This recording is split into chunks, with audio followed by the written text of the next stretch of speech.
Aku pikir gila, ternyata siksaan itu yang paling parah menurutku ya, bukan tipe siksaan sih, tapi abadinya itu. Karena gini ceritanya. Dalam satu hadis, itu nanti di yaumil qiyamah, ketika sudah ditiup sangkakala sama malaikat Israfil, itu seluruh manusia itu dibangkitkan di padang mahsyar, dan di situ mereka jadi saksi satu peristiwa. Apa peristiwanya? Allah terus kemudian manggil, bawa sini maut, bawa sini yang namanya kematian.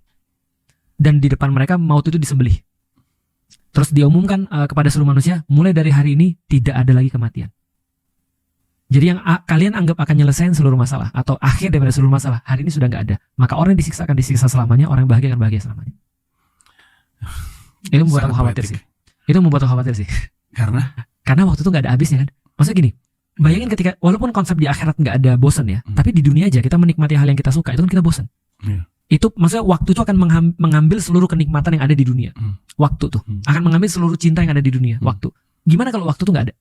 Maksudnya semua tuh akan abadi gitu maksudnya. Itu kan jadinya kan ngeri banget. Gak usah mikirin siksaannya. Waktunya aja nggak habis-habis, itu juga udah ngeri. Itu yang menurutku agak aku pikirin sih.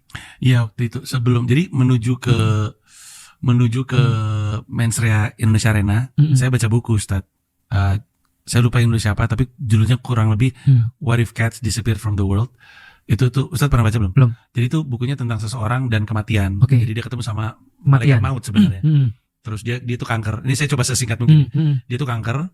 Terus dia kaget ketika dikasih tahu bahwa dia punya umur cuma beberapa bulan lagi. Dalam kagetnya dia pulang ke rumah, ada sosok. Dan kamu siapa? Saya kematian. Kenapa kesini? Karena sebenarnya kamu besok meninggal. Oke. Dokter cuma bilang kisarannya sekarang sampai berapa bulan, tapi kamu meninggal besok. Saya nggak siap. Terus malaikat mautnya bilang, gua kasih lu 1 hari, tapi satu hal dari dunia harus hilang. Oke. Terus pertama dia mulai apa ya, film kali ya, film nggak penting di dunia ini. Terus film hilang, terus dia masih hidup. Terus besoknya dia minta telepon hilang deh, telepon nggak perlu, telepon hilang. Terus sekali waktu dia bilang jam dan waktu. Toh gue akan meninggal anyway. Bisa nggak ada waktu di dunia biar orang nggak perlu buru-buru supaya saya bisa hidup 1 hari lagi. Tapi ketika konsep waktu hilang, dia malah tersiksa. There's no excitement.